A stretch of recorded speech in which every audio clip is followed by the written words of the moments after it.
இந்த காணொளியில் இந்திய அரசின் மூத்த அதிகாரி திருப்பதி வெங்கடசாமி அவர்களை நேர்காணல் செய்ய இருக்கிறோம். இவர் இந்திய அரசின் தணிக்கை மற்றும் கணக்கு பணியைச் சேர்ந்தவர். இந்தியாவிற்கு கிழக்கு பகுதி நாடுகளில் உள்ள இந்திய தூதரகங்களை தணிக்கை செய்யும் கோலாலம்பூர் அலுவலகத்தில் முதன்மை இயக்குநராக பணிபுரிகிறார். அவருக்கு வாழ்த்துக்களை தெரிவித்துக் கொண்டு நமது வினாக்களுடன் அவருடன் பயணம் செய்யலாம். வணக்கம். அனைவருக்கும் வணக்கம். முதலில் இந்த காணொளியில் நேர்காணலுக்கு என்னை தெரிவு செய்ததற்கு மிக்க நன்றி. உங்கள் குடும்ப பின்புலம் மற்றும் உங்கள் இளமை கால வாழ்க்கை சூழல் பற்றி சொல்லுங்கள். நான் விருதுநகர் மாவட்டம் சிப்பிப்பாறை என்ற கிராமத்தில் பிறந்து வளர்ந்தவன். அது அளவிலும் பொருளாதாரத்திலும் நடுத்தரமான கிராமம். தமிழகத்தில் முக்கியமான நாட்டு நாய் வகைகளை பற்றி அறிந்தவர்கள் இந்த கிராமத்தை பற்றியும் அறிந்திருப்பார்கள். கரிசல் மண்ணில் மானாவாரி விவசாயமே முக்கிய தொழில். 1980களில் பல தீப்பெட்டி தொழிற்சாலைகள் தோன்றியதால் தொழிலளவில் சற்று மாற்றத்தை சந்தித்தது. அந்த கிராமத்தை சார்ந்த பலர் இந்திய இராணுவத்தில் சேவை செய்து வருகின்றனர். இது 1980-90 காலகட்டத்திய நிலை. என் இளமை கால வாழ்க்கை போராட்டம் மிகுந்ததாகவே இருந்தது. எங்கள் கிராமத்தில் சமூக அமைப்பில் இடைநிலையிலும் பொருளாதாரத்தில் கீழ் நடுத்தர குடும்பத்தையும் சார்ந்தவன் நான். எங்கள் வீடு மேற்கூரையாக செங்கல் பதிக்கப்பட்ட ஓர் அறை, ஓடுகள் வேயப்பட்ட சமையல் அறை, ஒரு தாழ்வாரம் மற்றும் மாட்டுத்தொழுவும் கொண்டது. மற்றொரு பக்கம் இருந்த திறந்த வெளியில் அடுப்பெரிக்கும் விறகுகளும் பருத்திமார்களும் அடுக்கி வைக்கப்பட்டிருக்கும். மாவாட்டும் உரல், இடிக்கும் உரல், அம்மி குளவி மற்றும் மாடுகளுக்கான பருத்தி கொட்டை ஆட்டும் உரல் போன்றனவும் அந்த திறந்த வெளியை ஆக்கிரமித்திருக்கும். மழைக்காலம் தவிர மற்ற காலங்களில் திறந்த வெளியில் உள்ள கல்தரையில் பாய் விரித்து இரவில் தூங்குவது வழக்கம். பருத்தி, மிளகாய் வத்தல், சோளம், மக்காச்சோளம் போன்ற விவசாய விளைபொருட்கள் சேமித்து வைத்திருப்பதாலும் காற்றோட்டம் இல்லாததாலும் மற்ற அறைகளில் தூங்க முடியாது. மழைக்காலங்களில் எங்குமே தூங்க முடியாது. திறந்த வெளி தூங்குவதற்கு நல்ல காற்றோட்டத்தை தரும். ஆனால் பாம்பு, எலி மற்றும் பெருச்சாளிகளுக்கு பயந்து கொண்டே தூங்க வேண்டும். 7 பேர் வரிசையாக படுத்திருக்கையில் பாம்பு இடையில் புகுந்த அனுபவமும் மேலே ஊர்ந்து சென்ற அனுபவமும் எங்களுக்கு உண்டு. என் அப்பாவை எலி பிராண்டியதும் உண்டு. அந்த காலத்தில் பல்வேறு சிக்கல்களை சந்தித்திருந்தாலும் இப்போது நினைத்து பார்த்தால் அந்த கிராம வாழ்க்கை ரசிக்கும்படியாகவே இருக்கிறது. அங்கு இருக்கும் மலையில் ஏறி இறங்குவது, மரங்களில் ஏறி விளையாடுவது, குளம், ஊருணி மற்றும் கிணறுகளில் குளிப்பது, பள்ளி மைதானத்தில் கிரிக்கெட் விளையாடுவது, பக்கத்து கிராமத்தினருடன் கிரிக்கெட் போட்டிகள் என பல சுவையான அனுபவங்களும் உண்டு. அந்த காலத்தில் ஊர் பொங்கல் போன்ற விழாக்கள் சிறப்பாக நடைபெறும். சில சமயங்களில் சண்டை சச்சரவுகள் நடப்பதுண்டு. மொத்தத்தில் குடும்ப சிக்கல்களும் கிராம வாழ்க்கை நிகழ்வுகளையும் நல்ல அனுபவங்களாகவே கருதுகின்றேன். உங்கள் இளமை காலத்தில் கடுமையான சவால்களை சந்தித்திருக்கிறீர்கள்.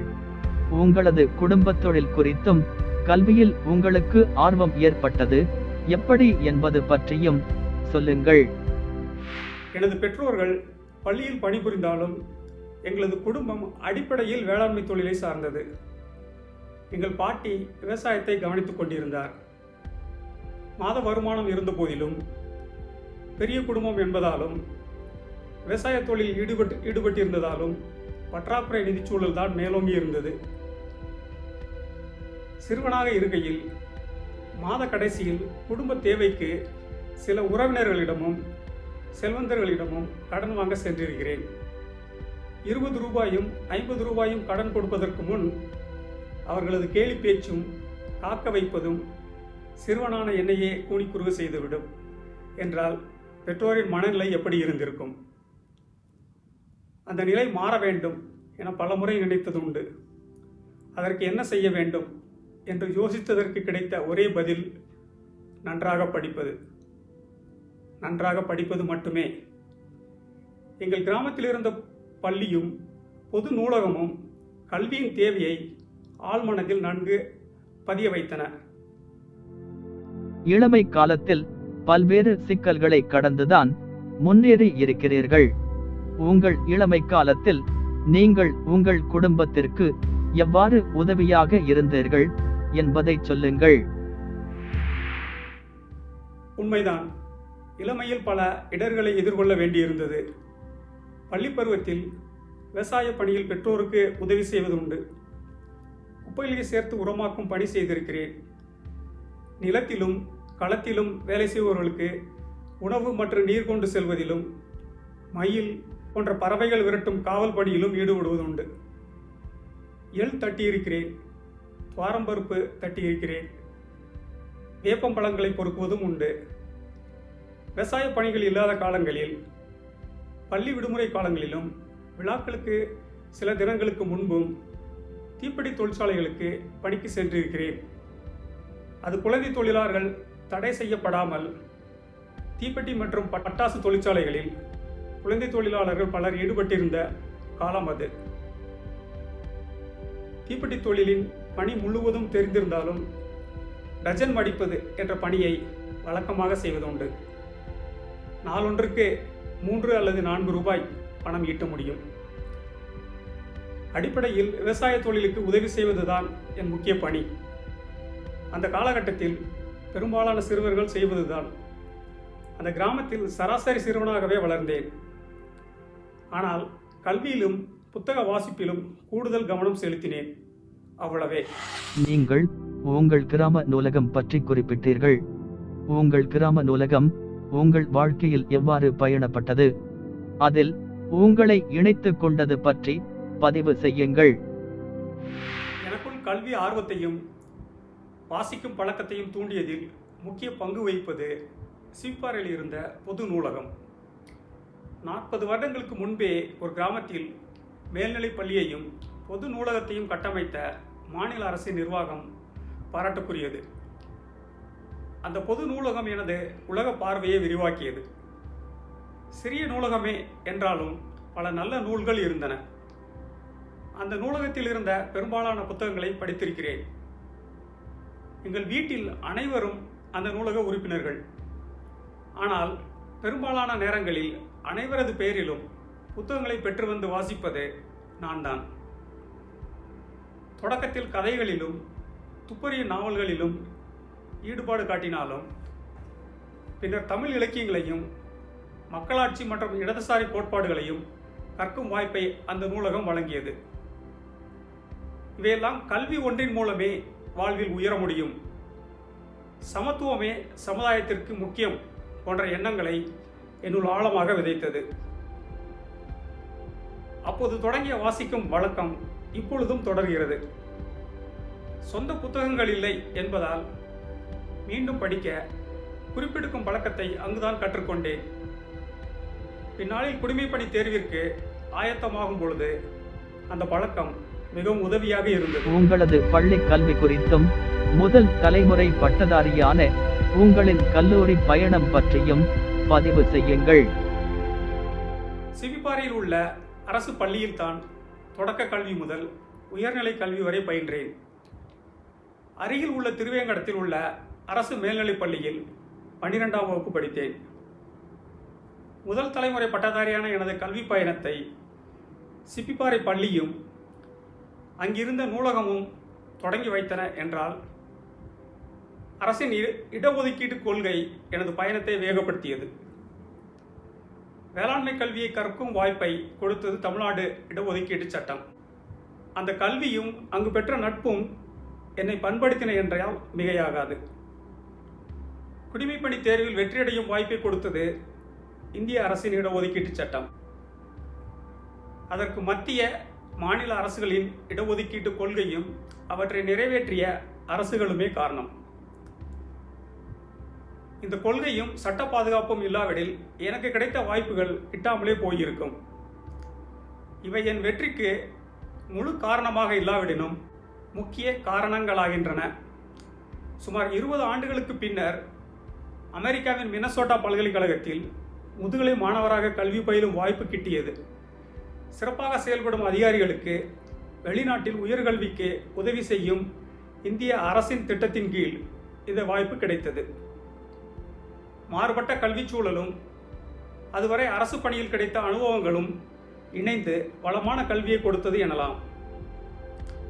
கற்றல் பணி காலம் முழுவதும் தொடர வேண்டும் என்பது என் கருத்து. 3 வருடங்களுக்கு முன்னர் தகவல் தொழில்நுட்ப தணிக்கையர் சான்றிதழை அமெரிக்காவின் தகவல் தொழில்நுட்ப தணிக்கையை நெறிப்படுத்தும் அமைப்பிடமிருந்து பெற்றிருக்கிறேன். தற்போதும் பன்னாட்டு அளவிலான தேர்வு ஒன்றிற்கு தயாராகி கொண்டிருக்கிறேன். எனது கல்வி பயணம் தொடரும். அது ஒரு தொடரும் கதை. வேளாண்மை பல்கலைக்கழகத்தில் உங்கள் கல்வி எப்படி இருந்தது? உங்கள் கல்லூரி கால அனுபவங்களை கூறுங்கள். அது பாலைவனச் சோலையில் பயணித்த காலம்.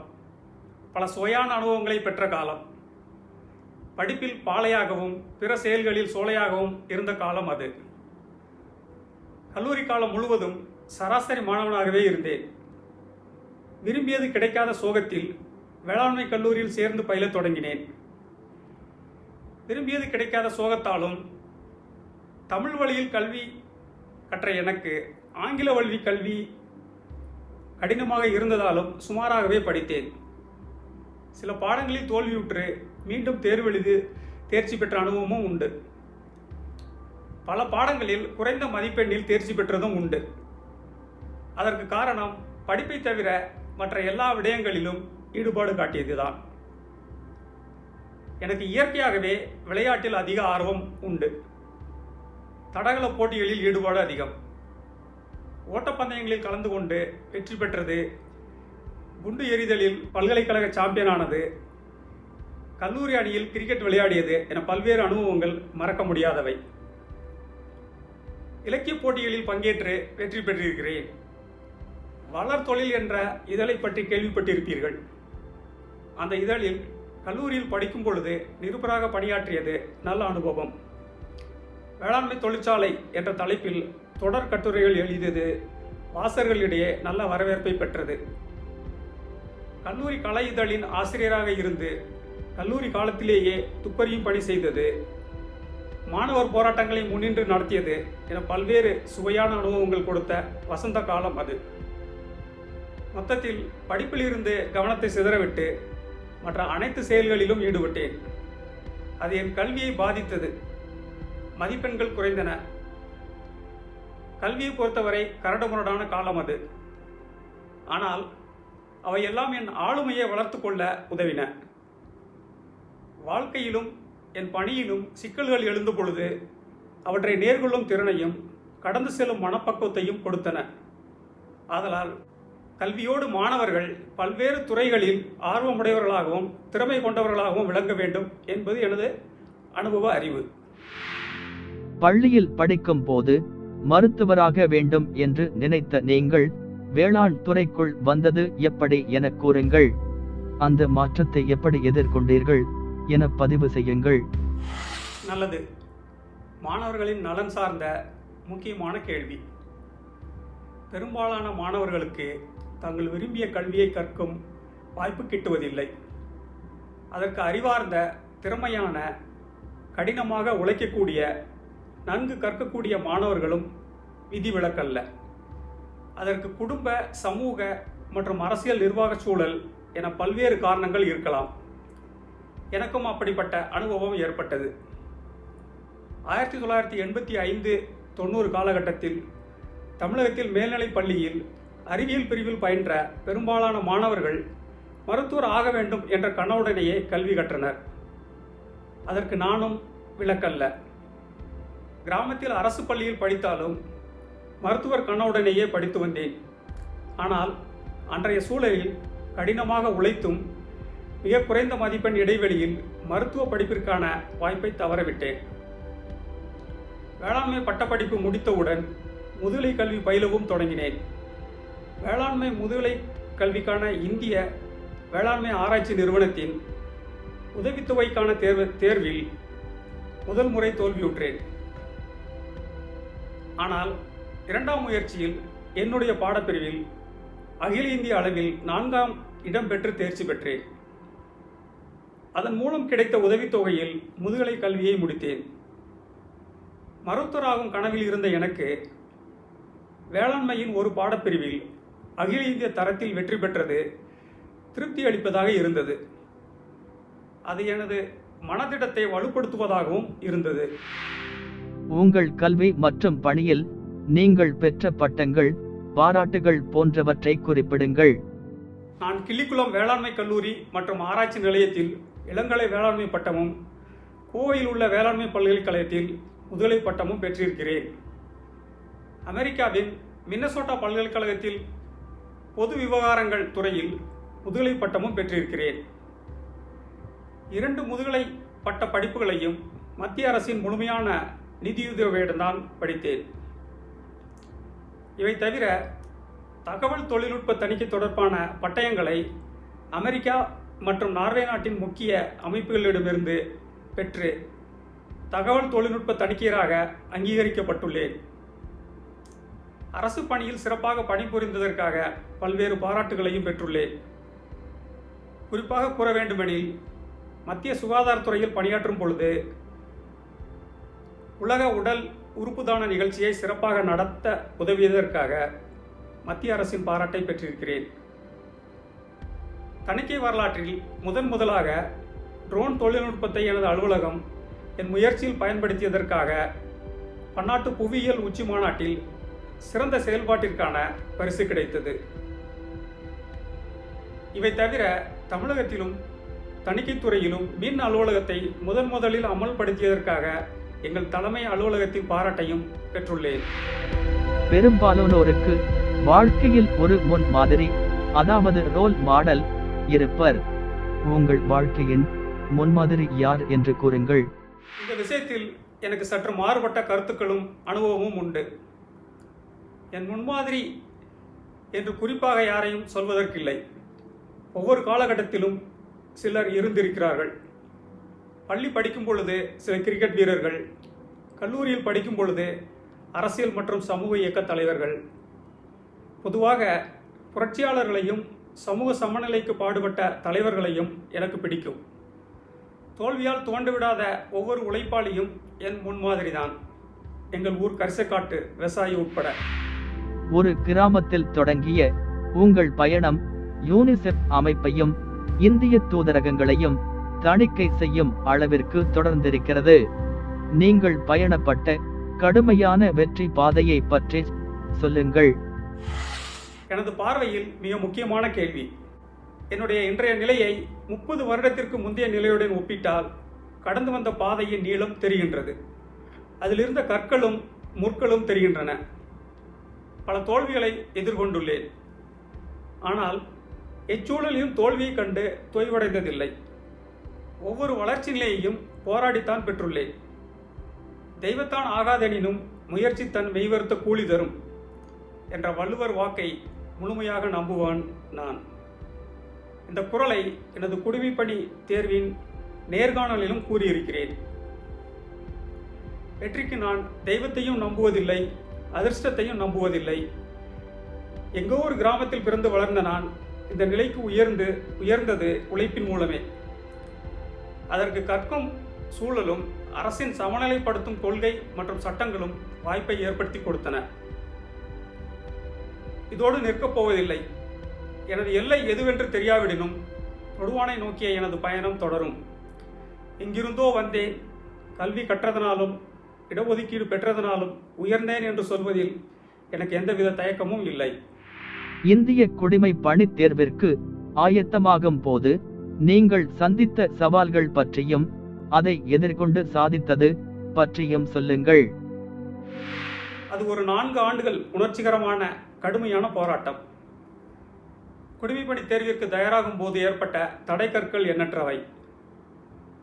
அவை அத்தேர்விற்கு தயாராகும் போட்டியாளர்கள் பலரும் சந்திப்பதுதான் என்றாலும் நான் சற்று கூடுதலாக சந்திக்க வேண்டியிருந்தது. 2 முறை முதல் நிலையிலேயே தோல்வி, 3ஆம் முறை நேர்முக தேர்வில் தோல்வி என்று போராட்டம் தொடர்ந்தது. இதற்கிடையில் மாநில பணியாளர் தேர்வாணையம் நடத்தும் 2 தேர்வுகளில் வெற்றியடையாதது என் நம்பிக்கையை குலைக்கும் விதமாக இருந்தது. ஆனால் அவற்றை தோல்விகள் என்று கருதுவது சரியல்ல. போட்டித் தேர்வுகளுக்கு தயார் செய்வதற்கான பயிற்சியாகவும் தேர்வை எதிர்கொள்ளும் அனுபவமாகவே கருதினேன். ஆனால் என்னை சுற்றியிருந்தோரின் எதிர்வினைகள் வேறு விதமாக இருந்தன. செய்து கொண்டிருந்த நல்ல பணியை உதறிவிட்டதை பழித்து பேசிய பலருக்கு எளிய தேர்வுகளில் தோல்வியுற்றதால் வெறும் வாயை மென்றவர்களுக்கு அவல் கிடைத்தது போலானது. ஆனால் அனைத்து தடைகளையும் கடந்து 4ஆம் முறை வெற்றியை எட்டினேன். முந்தைய தேர்வுகளில் பெற்ற சறுக்கல்கள் வெற்றிக்கு தேவையான உழைப்பின் அளவையும் அதற்கான அணுகுமுறையையும் தெளிவாக காட்டியிருந்தன. அந்த விதத்தில் தோல்விகளும் வெற்றிக்கான படிக்கட்டுகளாய் மாறின என்பதே சரி. மிக முக்கியமான சவால்களாக பதிவு செய்ய விரும்புவது என்னவென்றால், தேர்விற்காக சரியான வழிகாட்டலும் அதற்குரிய சூழலும் இல்லாததும். தேர்விற்கு முழுமையாக ஆயத்தமாக சரியான செயல் திட்டம் இருக்க வேண்டும். நான் அதில் செய்த தவறு என் தேர்ச்சியை தாமதப்படுத்தியது என கருதுகிறேன். முதல்நிலை தேர்விற்கான விருப்ப பாடங்களை 3 முறை மாற்றிவிட்டேன். முதல் 2 முயற்சிகளில் இருவேறு விருப்ப பாடங்களை தேர்ந்தெடுத்து தோல்வியடைந்தேன். அடுத்த 2 முறைகளிலும் உளவியல் மற்றும் தமிழ் இலக்கியம் ஆகிய பாடங்களை விருப்ப பாடமாக கொண்டு தேர்வு எழுதி வெற்றி பெற்றேன். தொடக்கத்தில் சரியான வழிகாட்டுதல் இல்லாததால் தேர்வை தெளிவாக அணுக முடியவில்லை. முதல்நிலை தேர்வில் வெற்றி பெற்ற பின் சென்னை அண்ணா நகரில் இருந்த தமிழக அரசின் குடிமைப் பணிகள் தேர்விற்கான பயிற்சி மையத்தில் தங்கி படித்து வந்தேன். அது நண்பர்களுடன் இணைந்து தேர்விற்கு ஆயத்தமாக நல்ல சூழலை ஏற்படுத்தி கொடுத்தது. முக்கியமாக என் வகுப்பு தோழன் செல்வத்தை குறிப்பிட வேண்டும். என் அனுபவத்தின் அடிப்படையில் போட்டித் தேர்விற்கு ஆயத்தமானவர்களுக்கு கூறும் ஆலோசனை என்னவென்றால், நல்ல செயல் திட்டமும் குழுவாக இணைந்து படிப்பதும் முயற்சியை எளிமையாக்கும். இந்திய நடுவண் அரசு பணியில் நீங்கள் பணியாற்றிய பணிகள் மற்றும் உங்கள் வெற்றியின் அடுத்தடுத்த படிநிலைகள் பற்றி சொல்லுங்கள். தனியார் நிறுவனத்தில் பணிபுரிந்து கொண்டிருந்த நிலையில் பணியில் திருப்தி இல்லாததால் வேலையில் இருந்து வெளியேறி இந்திய குடிமைப்பணி தேர்விற்கு ஆயத்தமாக தொடங்கினேன். அப்போது இந்திய ஆட்சி பணியில் சேர வேண்டும் என்ற எண்ணமே மேலோங்கி இருந்தது. சுமார் 4 ஆண்டு போராட்டத்திற்கு பிறகு குடிமைப்பணி தேர்வில் வெற்றி பெற்றேன். ஆனால் நான் நினைத்திருந்த இந்திய ஆட்சி பணி கிடைக்காமல் இந்திய தணிக்கை மற்றும் கணக்கு பணியில் சேர்ந்தேன். சிம்லாவில் பயிற்சியை முடித்துவிட்டு திருவனந்தபுரம், சென்னை, பெங்களூரு முதலிய நகரங்களில் தணிக்கைத்துறையில் பணியாற்றினேன். சென்னையில் முதன்முறை பணியாற்றிய போது வீராணம் ஏரியிலிருந்து சென்னைக்கு குடிநீர் வழங்கும் திட்டம் உட்பட பல முக்கியமான தணிக்கைகளை சிறப்பாக செய்து முடித்தேன். அதன் பிறகு மத்திய சுகாதார மற்றும் குடும்பநல அமைச்சகத்தில் துணை செயலராக பணிபுரிந்தேன். தொடக்கத்தில் அந்த துறையின் திட்டங்கள் அனைத்திற்கும் நிதி வழங்கும் நிதி பிரிவு பொறுப்பை கவனித்து வந்தேன். அடுத்து பன்னாட்டு சுகாதாரம் மற்றும் பொது சுகாதாரம் போன்ற பணிகளை கவனிக்கும் பொறுப்பையும் ஏற்றிருந்தேன். தமிழகத்தில் செங்கல்பட்டில் நிறுவப்பட்டு வரும் ஒருங்கிணைந்த தடுப்பு மருந்து வளாகம் அமைய கோப்பு பணிகள் செய்ததில் எனது பங்கு குறிப்பிடத்தக்கது. அடுத்த 2 ஆண்டுகள் அகர்தலாவில் பணியாற்றிய பின்னர் தமிழகத்தின் பொருளாதாரம் மற்றும் வருவாய் பிரிவு தணிக்கையின் மாநில கணக்காயராக 3 ஆண்டுகள் பொறுப்பேற்றிருந்தேன். இந்த காலகட்டத்தில் அலுவலக நிர்வாக சீரமைப்பு, பல முக்கிய தணிக்கைகளும் செய்ய முடிந்தது. தமிழ்நாடு மணல் சுரங்க தணிக்கையும், கனிம வள மேலாண்மை தணிக்கையும், கூகுள் எர்த் மற்றும் ட்ரோன் தொழில்நுட்பம் போன்றவற்றை பயன்படுத்தி இந்தியாவில் முதலில் செய்யப்பட்ட தணிக்கைகள். நிலக்கரி இறக்குமதி தணிக்கையும் மிக முக்கியமான தணிக்கையாகும். இன்னும் சில தணிக்கை அறிக்கைகள் சட்டமன்றத்தில் சமர்ப்பிக்கப்பட உள்ளன. தற்போது கோலாலம்பூரில் உள்ள இந்திய தணிக்கை அலுவலகத்தின் தலைமை பொறுப்பை ஏற்று இருக்கிறேன். இந்த அலுவலகம் இந்தியாவிற்கு கிழக்கு பகுதியில் உள்ள சுமார் 20 நாடுகளில் உள்ள இந்திய தூதரக அலுவலகங்களையும் பிற துறை அலுவலகங்களையும் தணிக்கை செய்யும் முக்கிய பொறுப்பை கொண்டது. ஐக்கிய நாடுகள் சபை அலுவலகங்களை தணிக்கை செய்த உங்களின் அனுபவத்தை பற்றி பதிவு செய்யுங்கள். ஐக்கிய நாடுகள் சபையின் உறுப்பு அமைப்பான யூனிசெஃப் எனும் ஐநாவின் குழந்தைகள் நிதியம் பற்றி அறிந்திருப்பீர்கள். அந்த அமைப்பை 3 வருடங்கள் தணிக்கை செய்திருக்கிறேன். அமெரிக்காவின் நியூயார்க் நகரில் உள்ள அதன் தலைமை அலுவலகத்தை தணிக்கை குழு உறுப்பினராகவும், அதன் தெற்காசிய நாடுகள் அலுவலகங்களையும் பிராந்திய அலுவலகத்தையும், ஹங்கேரியில் உள்ள யூனிசெஃபின் உலக பகிரப்பட்ட பணிகள் மையத்தையும் தணிக்கை குழுவின் தலைவராக இருந்து தணிக்கை செய்துள்ளேன். அந்த தணிக்கை குறிப்புகள் கொண்ட அறிக்கைகள் ஐக்கிய நாடுகள் சபையில் சமர்ப்பிக்கப்பட்டு மேல் நடவடிக்கை எடுக்கப்பட்டுள்ளன. இவையெல்லாம் இந்திய தணிக்கை துறையின் உலக தரம் வாய்ந்தது என்பதை பறைசாற்றுகிறது. இந்த பன்னாட்டு தணிக்கை அனுபவங்கள் தணிக்கை திறனை மேம்படுத்தவும் தணிக்கை அணுகுமுறையை நெறிப்படுத்தவும் உதவின. நமது நிர்வாகத்தில் மேற்கொள்ள வேண்டிய சீர்திருத்தங்களை உணர வைத்தன எனலாம். தமிழகத்தின் மாநில கணக்காயராக இருந்து தமிழக அரசின் செயல்பாடுகளை தணிக்கை செய்திருக்கிறீர்கள். அரசு நிர்வாகத்தை தணிக்கை குழுவும் தணிக்கை நிர்வாகமும் எவ்வாறு நெறிப்படுத்துகிறது என்பதை பதிவு செய்யுங்கள். இது ஒரு நல்ல வினா. மாநில கணக்காயர் அரசு தணிக்கையின் மையப்புள்ளி. என்னை பொறுத்தவரை அரசின் நோக்கமும் தணிக்கைத்துறையின் நோக்கமும் ஒன்றுதான். சிறப்பான நிர்வாகத்தையும் தரமான மக்கள் சேவையையும் வழங்குவது அரசின் முக்கிய நோக்கங்களுள் அடங்கும். அரசு வழங்கும் நிர்வாகத்தையும் சேவையையும் ஆய்வு செய்து அதில் நிலவும் குறைகளையும் தவறுகளையும் சுட்டிக்காட்டுவதும், அதன் மூலம் சிறப்பான நிர்வாகத்தையும் தரமான மக்கள் சேவையையும் உறுதி செய்வது தணிக்கையின் நோக்கமாகும். தணிக்கையின் அடிப்படையிலான ஆய்வு அறிக்கைகளை அரசின் உயர் அதிகாரிகளிடம் கொடுத்து தக்க மேல் நடவடிக்கை மேற்கொள்ள தணிக்கை அலுவலகம் வலியுறுத்தும். அவ்வாறு நடவடிக்கை மேற்கொள்ளப்படுவதை அரசின் நிதித்துறையும் தலைமைச் செயலரும் கண்காணிப்பர். சில முக்கியமான தணிக்கை குறிப்புகளை தொகுத்து தணிக்கை அறிக்கையாக சட்டமன்றத்தில் சமர்ப்பிக்கப்படும். அந்த அறிக்கையை சட்டமன்ற உறுப்பினர்கள் அடங்கிய குழு ஆய்வு செய்து தக்க நடவடிக்கை எடுக்க குறிப்பிட்ட அரசு துறைவுக்கு உத்தரவிடும். தணிக்கை இயல்பான விளைவுகளை ஏற்படுத்துவதோடு தணிக்கையில் கண்டுபிடிக்கப்பட்டு விடும் என்ற அச்சம் ஏற்படுத்தும் தடுப்பு விளைவு, அதாவது டிட்டரன்ஸ் எஃபெக்ட் என்று சொல்வார்கள், அது அதிகம். அந்த வகையில் அரசு நிர்வாக முறையை நெறிப்படுத்துவதன் மூலம் அரசு அதிகாரிகள் விதிகளுக்கு உட்பட்டு செயல்பட தணிக்கை வழிவகுக்கிறது. பெரும்பாலான அரசு அலுவலர்கள் இயல்பாகவே திறமையாகவும் நேர்மையாகவும் செயல்படுகிறார்கள். சிலர் தணிக்கையின் தடுப்பு விளைவினால் சிறப்பாகவும் நேர்மையாகவும் பணிபுரிகிறார்கள். அதே வேளையில் திட்டமிட்டும் உள்நோக்கத்துடனும் தவறு செய்பவர்களும் இருக்கிறார்கள். அவர்களை தடுப்பது எளிதல்ல. இந்த 3வது பிரிவினரை தடுப்பதும் கண்டுபிடிப்பதும் தணிக்கையின் முக்கிய பணிகளில் ஒன்றாகிறது. அரசின் செயல்பாடுகளை தணிக்கை செய்யும் முக்கிய பொறுப்பில் இருந்திருக்கிறீர்கள்.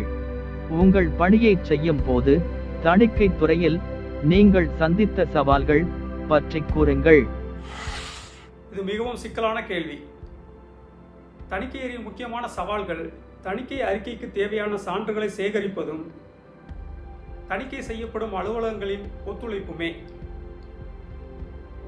சில நேரங்களில் ஒரு அலுவலகத்தில் தவறுகள் நடந்திருப்பதையும் நிர்வாகத்தில் குறைகள் இருப்பதையும் உணர முடிந்தாலும் தக்க சான்றுகள் அலுவலக கோப்புகளில் கிடைக்காவிடில் அவற்றை தணிக்கை அறிக்கையில் குறிப்பிடுவது கடினம். சான்றுகளை சேகரிப்பதுதான் சவாலான பணி. அடுத்து, தணிக்கை செய்யப்படும் அலுவலக பணியாளர்களின் ஒத்துழைப்பு மிக முக்கியம். தணிக்கைக்கு வேண்டிய முக்கிய தகவல்களையும் தரவுகளையும் அலுவலகத்தில் உள்ள கோப்புகளை முழுமையாக தருவதற்கு அந்த அலுவலக அதிகாரிகளின் ஒத்துழைப்பு மிக முக்கியம். அது முழுமையாக கிடைக்காத போது தணிக்கையை நிறைவாக செய்வது கடினம். இவற்றை விட வேறு முக்கிய பிரச்சனை என்னவென்றால், தணிக்கை முடிந்த பின்னர் தணிக்கை அறிக்கையில் குறிப்பிடப்பட்டுள்ள கருத்துக்களின் அடிப்படையில் நிர்வாகத்தை சீர்திருத்துவதிலும் மேல் நடவடிக்கை எடுப்பதிலும் நிகழும் தாமதம் தணிக்கையின் பலனை முழுவதும் கிட்டாமல் செய்துவிடும். இது நிர்வாகத்தின் தரத்தையும் நோக்கத்தையும் பாதிக்கும். நீங்கள் எழுதி வரும் நூல் பற்றியும் அதனால் உண்டாகும் சமுதாய நன்மைகள் பற்றியும் சொல்லுங்கள்.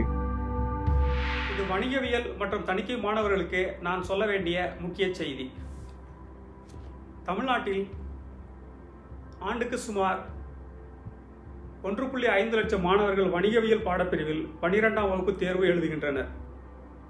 சுமார் 35 முதல் 40,000 மாணவர்கள் பிகாம் பாடப்பிரிவில் கல்லூரியில் சேருகின்றனர். அவர்களுள் பாதிக்கும் மேற்பட்ட மாணவர்கள் கிராமத்தை சேர்ந்தவர்கள்.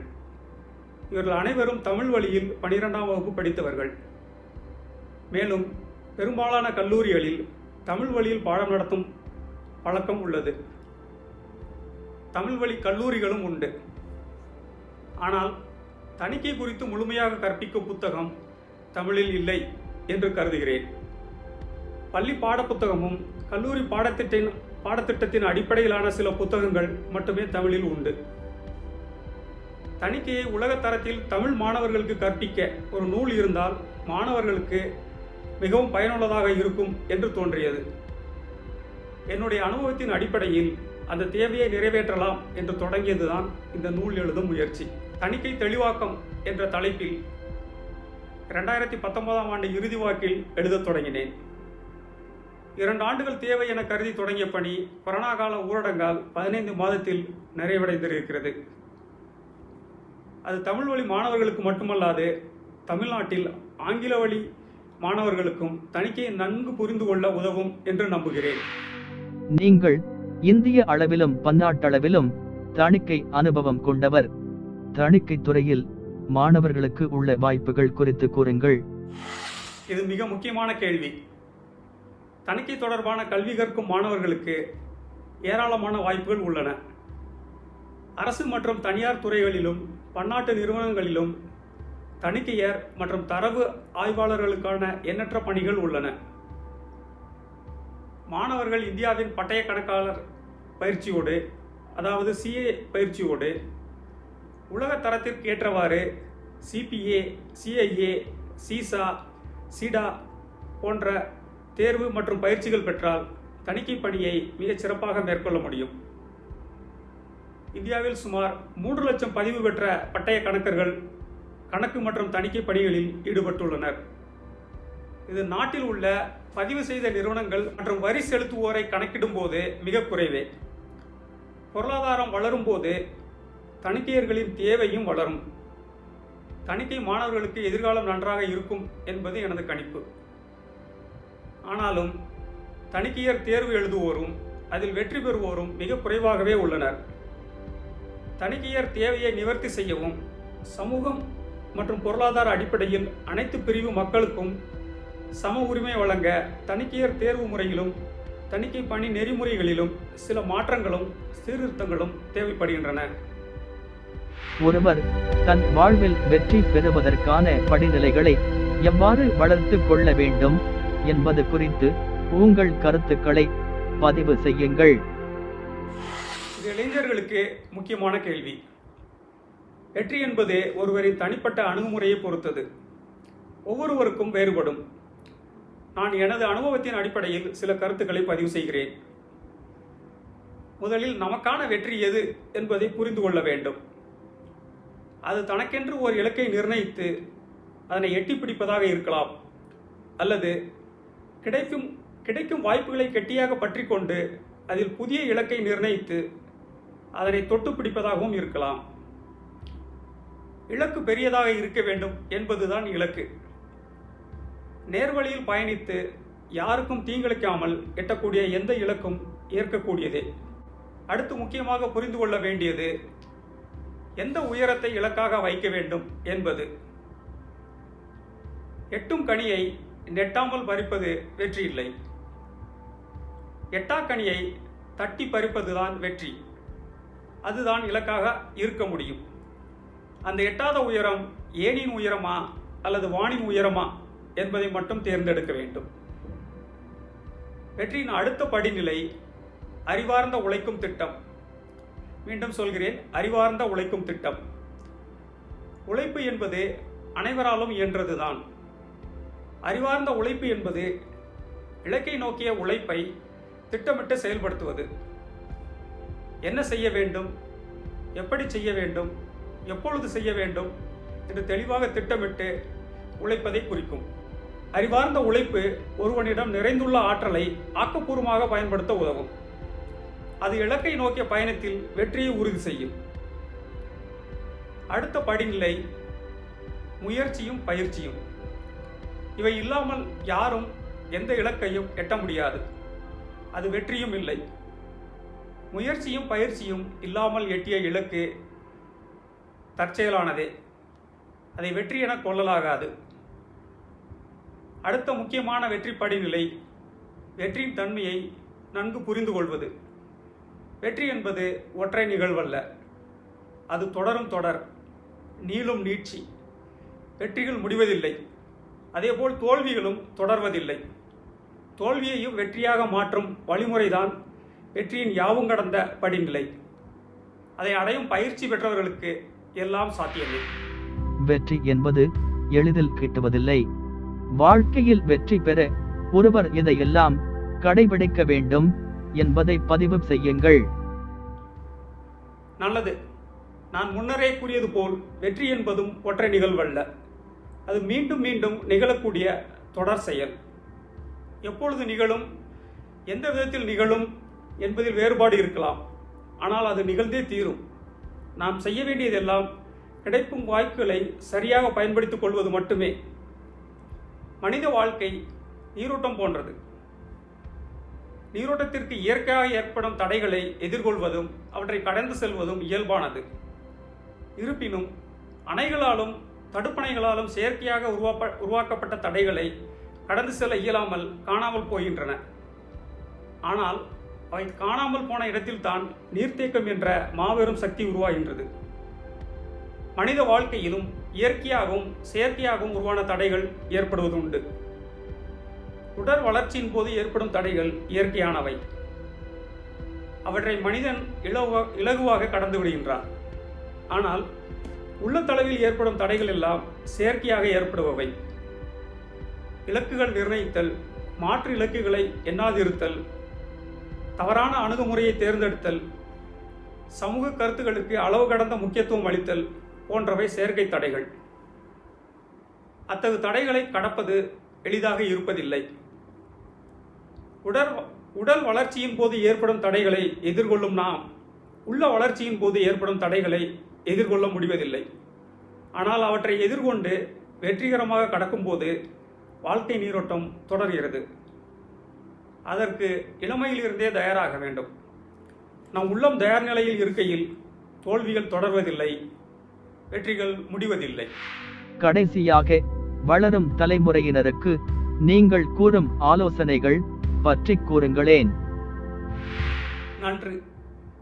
என்னை பொறுத்தவரை வெற்றிக்கு தேவை இருசொல் உத்தி: உழைப்பும் பிழைப்பும். இதில் முதல் உத்தியான உழைப்பு ஒன்றே வெற்றியை கொடுக்கும். நீடித்த திட்டமிட்ட உழைப்பு ஒன்றேதான் வெற்றியை உறுதி செய்யும். அதற்கு மாற்று வழி ஏதும் கிடையாது, குறுக்கு வழியும் கிடையாது. கனவு காணுங்கள். ஆனால் கனவு காண்பது மட்டும் வெற்றியை எட்டிப்பிடிக்க போதுமானதன்று.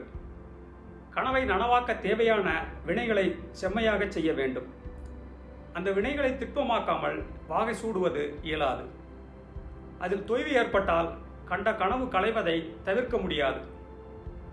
ஆனால் ஒரு கனவு களைந்தால் அதை விட பெரிய கனவை எட்டும் வழிகள் பல உண்டு என்பதை உணர வேண்டும்.